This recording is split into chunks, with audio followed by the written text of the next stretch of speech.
The following is a Comfortably Zoned Radio Network production. We are back. Golenbock University with a very, very happy Peter Golenbock. How are you, sir? I'm very, very good. I'm just fine. The Tampa Bay Rays played Oakland in the 3-game series to see whether the Rays would still be mathematically, possibly, be involved in the last 2 weeks.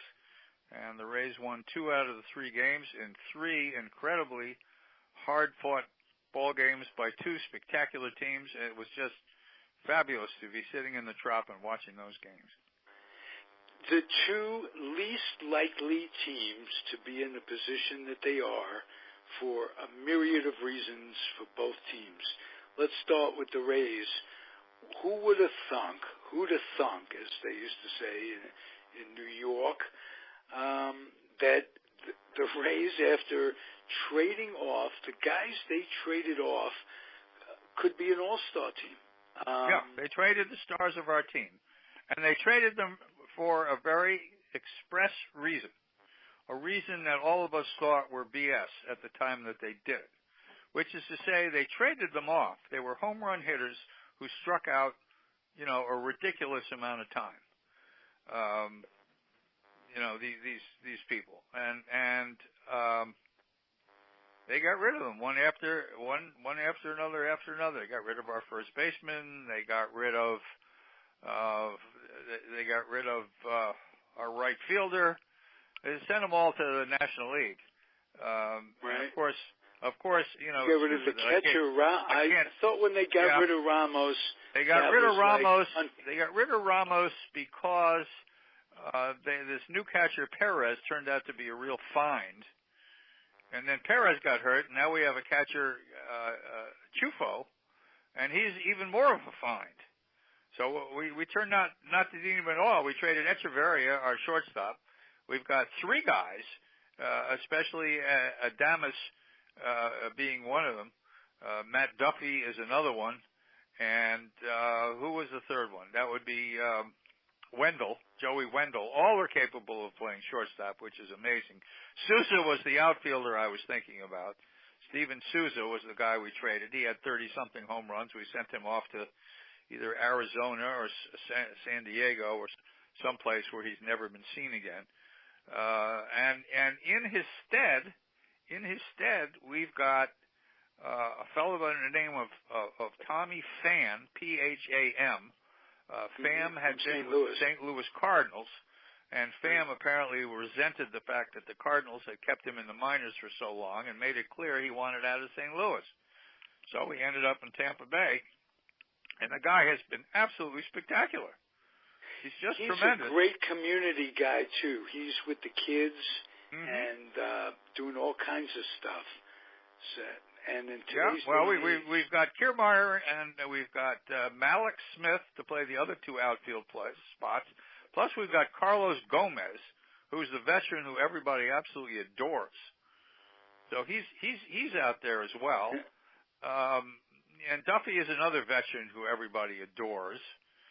And it's just a lot of fun to watch these guys play. We have a first baseman by the name of Jake Bowers.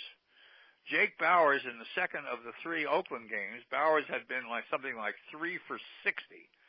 And Kevin Cash, who's the most marvelous manager, kept saying, I'm playing this kid. Yes, he's not doing well, but I know he's going to do well. He's only 22 years old, and we're giving him a chance to learn the game. And sure enough, he gets up, hits a 3-run home run in the 8th inning to win the game against Oakland yesterday. And I'll tell you what, sitting there, it was hard even to clap. I was just so stunned, absolutely stunned when he did that. He hit the ball about 9 miles. My goodness, he hit that ball a long way, high and deep. For a kid who was, 3 for 60, right. It was a shock, but it was magnificent. And you got to credit Kevin Cash, our manager, as much as Bowers for, being allowed to hit and for hitting it.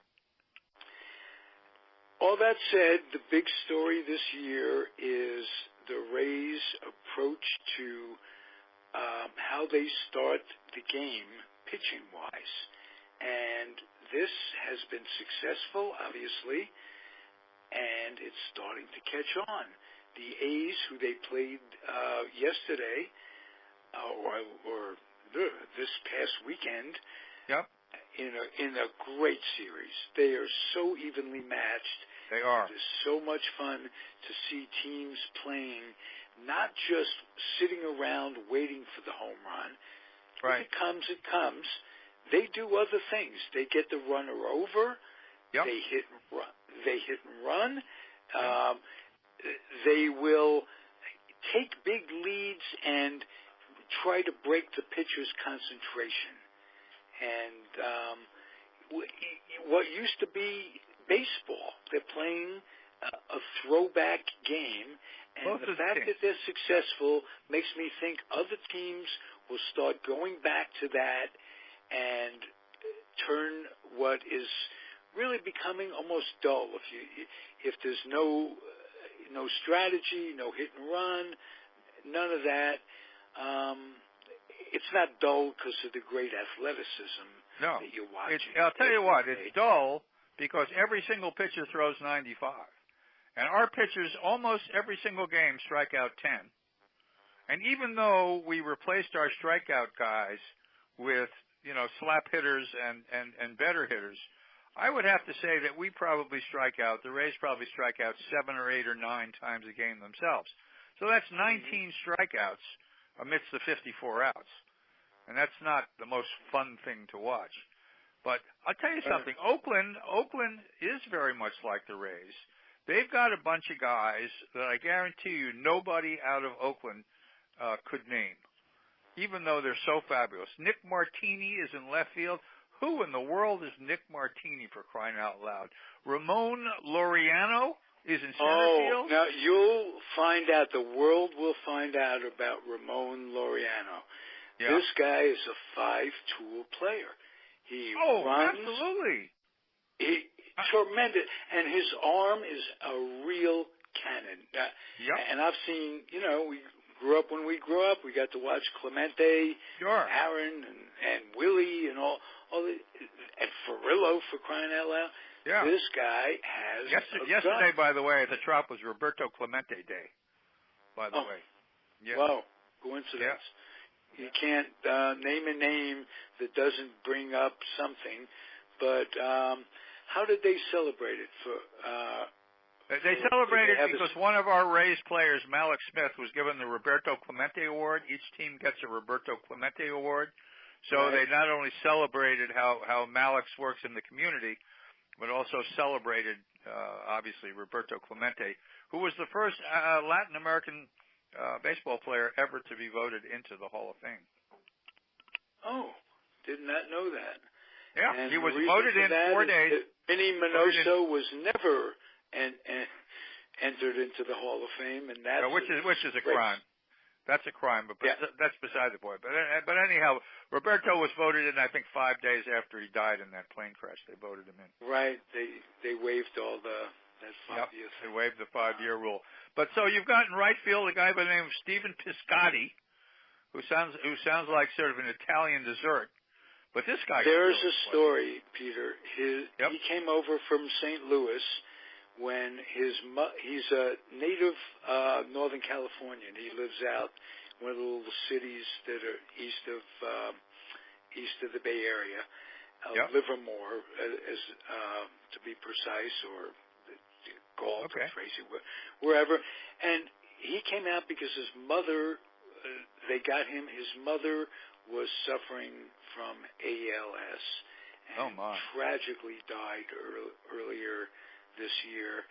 And this kid is terrific. I mean, just really good. They've you mentioned Martini. He's been he came late. He came on late. He's given us the best center fielders. Matt Joyce got hurt. I think you remember Matt Joyce from. I remember Matt Joyce well. In fact, he got wonderful ovations each time he got up, to pinch hit. He's mostly pinch hitting with this team because he cannot play, with these other guys. He can't. Right. I mean, it's again, it's quite a. And their third baseman and their first baseman are so good defensively. Well, both of them are on my rotisserie first. team. Both Chapman and Olsen are on my rotisserie team, and they're Chapman's on mine as well. Third place, leading me to a third place finish this year in a very, very tough league.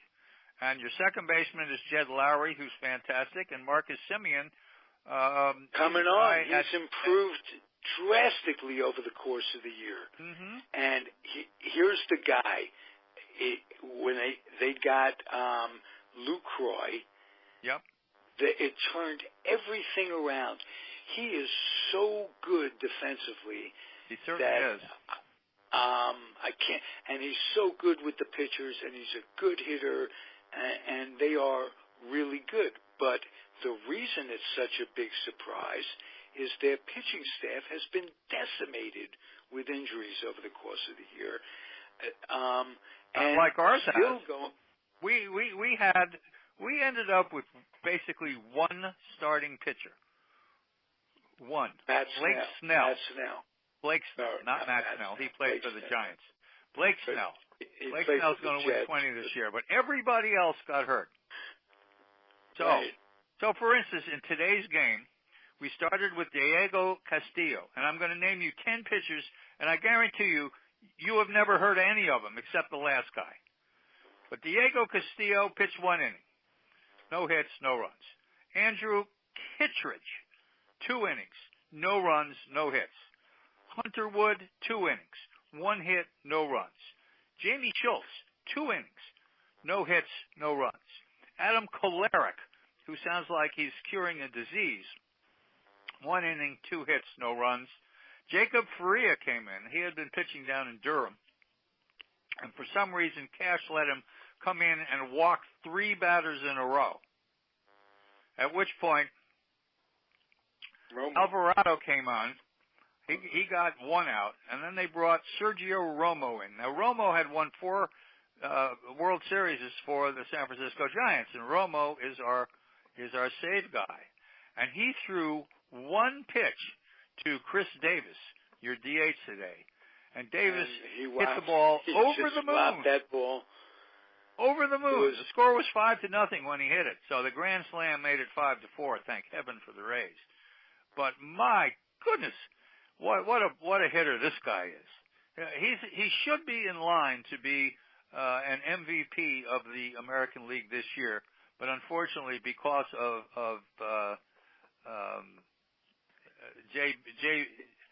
JB for the Red Sox, JB Martinez.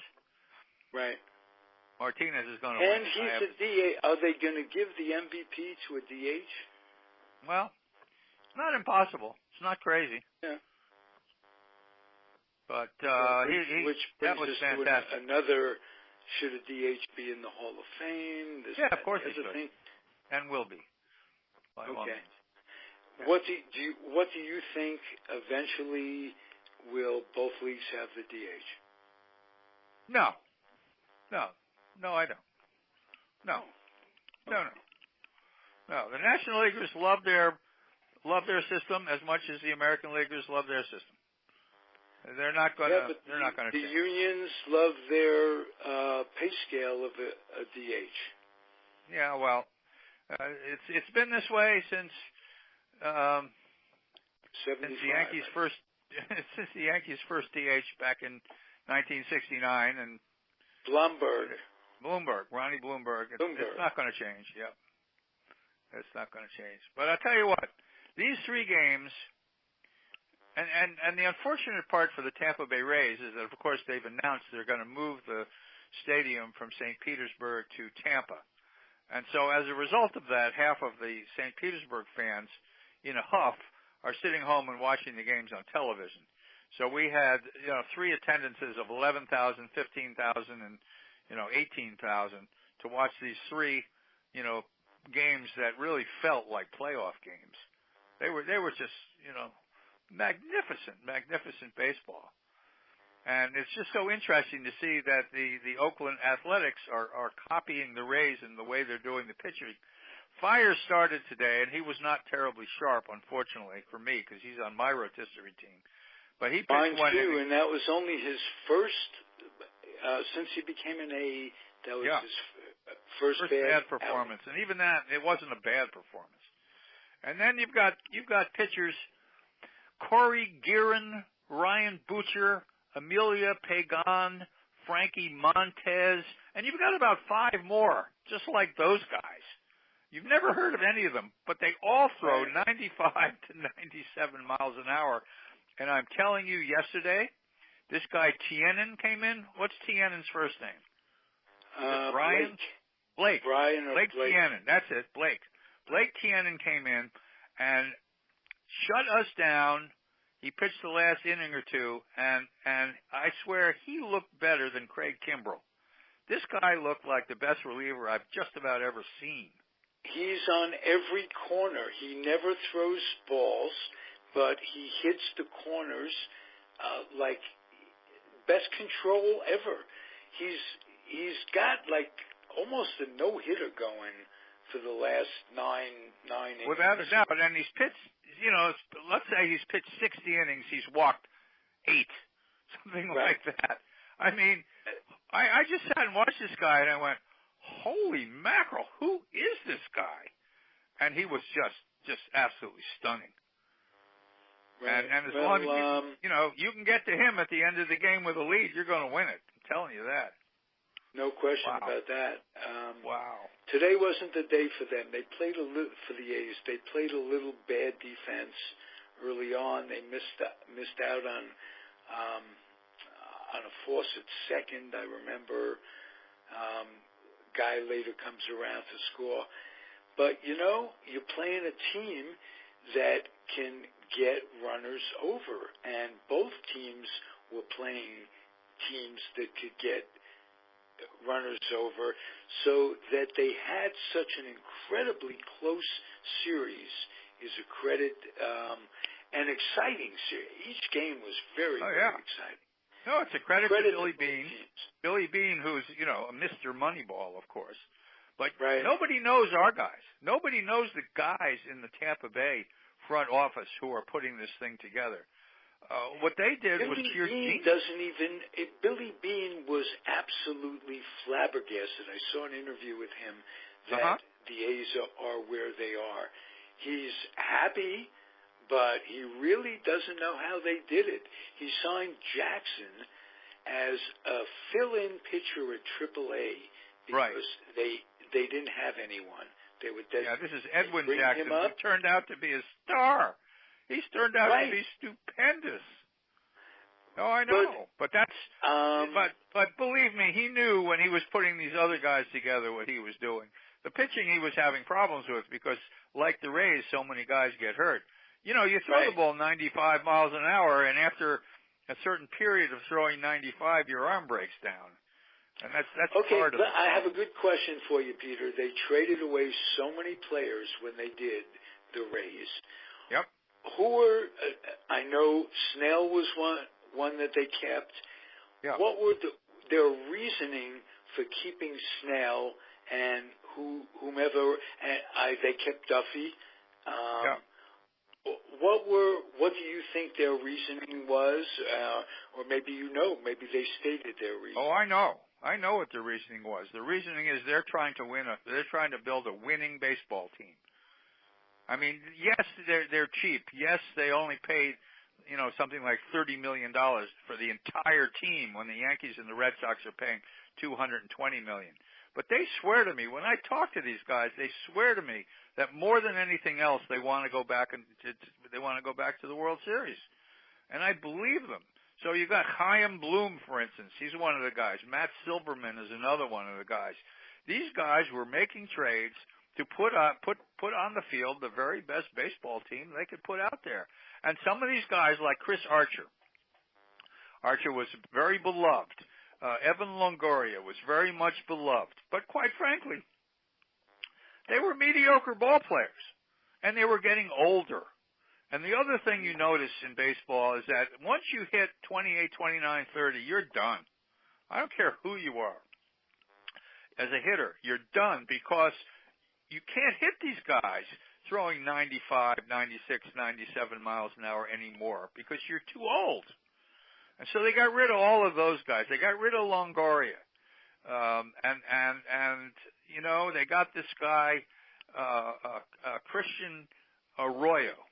And he's one guy we're not even talking about because he got hurt. He got a concussion, and he hasn't come back to even play. Soon after they both came over from the Giants. They both Yes, that's right. And Duffy's just been magnificent. Duffy's just a marvelous person, a marvelous ball player. He takes the outside pitch the opposite way. He can steal a base. He can hit and run. He can bunt. He can do all those things. And he's a magnificent third baseman. And as you know, you watched him play. He's great in the clubhouse. The Giants went right down the tubes when they traded Duffy. They never should have done it. I don't know why these people don't consider, you know, the sort of the clubhouse. The intangibles about a human being. That if 25 guys are together for 6 months, it's got to take some inside leadership from the players to all get along, to find that common denominator, because it's like any other business. If you don't like your coworker, things aren't going to run well. But see, there are a lot of general managers who have their eye on the attendance.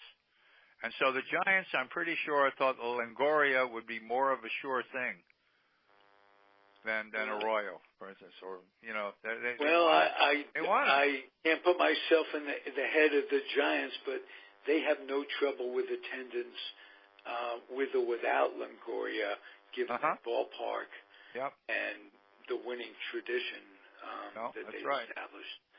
Yep.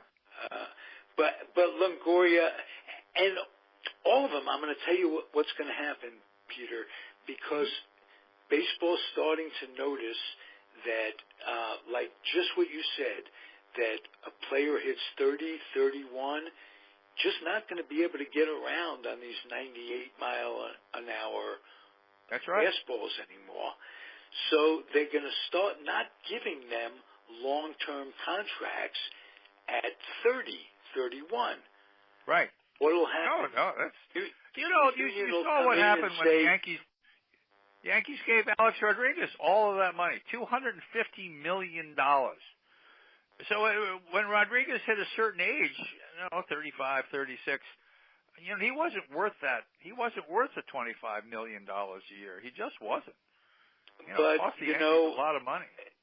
There's the putting butts in the seats factor as well, especially in New York. No, that's right. They're so star-studded, that type of thing. But I'll tell you what, the unions are going to come and they're going to say, well, instead of having guys attached for 6 years, right? You get to keep them through arbitration and whatever for 6 years. They'll say, we want an early out. We want maybe 5 years or 4 years. So what's going to happen is guys will come up, and all of a sudden it'll be worse than it is now in terms of player turnover. What makes you think that they'll succeed in negotiating such a thing? Because the union is the one tail that wags the dog. Yeah, except for one thing. Marvin Miller died a long time ago. It's not the same. I know. It's not the same the way it used to be. That's Believe true, me, too. It's not. Yeah. It's not the same? Nope. No, it's not. Okay. Well, I'm glad to hear that then. And the other thing that's happening, of course, is that when you're starting out as a rookie making $495,000, you can't be too unhappy. Right, that's true. I mean, really, you can't be that unhappy making $495,000 for the year. Whoever's listening to this conversation has got to think to themselves, yeah, I could live on $400,000. You gotta see Joe DiMaggio flipping over in his grave. He was flipping over in his grave when he was alive, for crying out loud. Really, he was. He was. Now, Willie Mays is flipping over in his grave, and he's not even dead yet. Willie Mays is very bitter. Some guys don't give a damn. They made a lot of money. Right. Talk to them, and they made enough, more than they dreamed about when they were on the farm. Let's put it that way. Of course. But some guys, whoa, and Willie is one of them. Willie is one of them. I know. He's a bitter man, and which is a shame. So which is just such a shame. He brought so much joy to the world, to baseball. I know. For him to be embittered, and he's been this way since they forced him to come out here when the Giants moved, right. And the city welcomed him by not showing him that he couldn't buy a house in the best neighborhood in San Francisco that he wanted to live in. That's right. And very welcome to California. Plus, he had lost Leo DeRocher, and all those things. But it's a damn shame. That's best way of saying it. And well, look, I mean, it's very difficult for you and for me to understand what it must have been like for an African American to grow up in the 40s and the 50s. He played in Birmingham, Alabama in the 1940s. You can only imagine what that must have been like. Oh, boy. It couldn't have been much worse than St. Louis or Philadelphia. Oh, yes, it could have. It could have. It was much worse, but in a way you could almost understand it in the South. But when you have northern cities like Boston, they wouldn't even. Didn't he have a tryout? I think he or Jackie Robinson. That was Jackie Robinson who was given a tryout. The powers the liberal powers that be in Boston, there was an alderman who was pushing the Red Sox to give several African Americans a tryout in 1945. And so they invited Jackie Robinson and two other players, two very, very fine Negro League players, to come try out at Fenway Park. And it's rumored that there were three people watching. One was the owner, Tom Yawkey, and one was the general manager, who was Joe Cronin at the time. And then there was the manager, and I can't remember who that was. But while they were watching these three, his name was Piggy Higgins, who was an incredible racist himself. They were all racists. But at any rate, during the tryout of the three, somebody yelled out, "Get those N-words off the field." They've been famously known for somebody yelling that. Right. And so, in fact, that tryout was just a sham. The Red Sox really, if that had their druthers, would have never signed an African-American player, not ever. And the only reason they had to do it is because by 1959 they were the only team that didn't have an African American, and the pressure was building that there was going to be some sort of penalties against them if they didn't do it. And you chronicalized whatever your word, your book, the perils what these guys had to go through in the 70s. Yeah. In Boston, and we all know what Bill Russell went through. We do. Living in that city, but and that's the North. So it's always been my contention that overt prejudice, as bad as it is better than covert prejudice. Well, except the lynchings in the South were worse. There were no lynchings in the North. The lynchings in the South. The Emmett Tills and all the people who were lynched from trees, that was in the South. That's true, but there were atrocities in the North no question about it. No two ways about it. So, see, you can understand on some level, Willie Mays's bitterness. Absolutely. It's a shame. But I do know that Henry Aaron came up under much the same circumstances. He played in the old Negro League. And I'll tell you something. Henry was plenty bitter too. When he was trying to break Babe Ruth's records, the letters that he got we're going to kill you, N-word, that sort of thing. They call them every name in the book. And it went on and on and on and on and on. And then you have something, Charlottesville, which happened, a bunch of months ago, where the white supremacists and the neo-Nazis all marched, and then you've got a president saying that there's some. Oh, he says both sides. Yeah, right. There are thugs on both sides. And if you're African American and you see something like that, all you can do is just hold your head. It's like, what in the world is going on in this country? Well, I've been glued to CNN, and the flood has interrupted the flow of news. Yes, the walls are closing in on this guy. Yeah, they are. And I hope there's somebody watching him.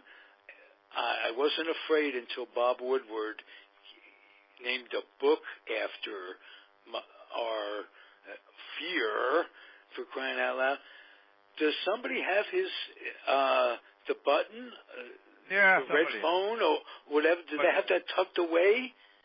Yeah, it's tucked away. He's not about to blow up the world just to keep himself in power.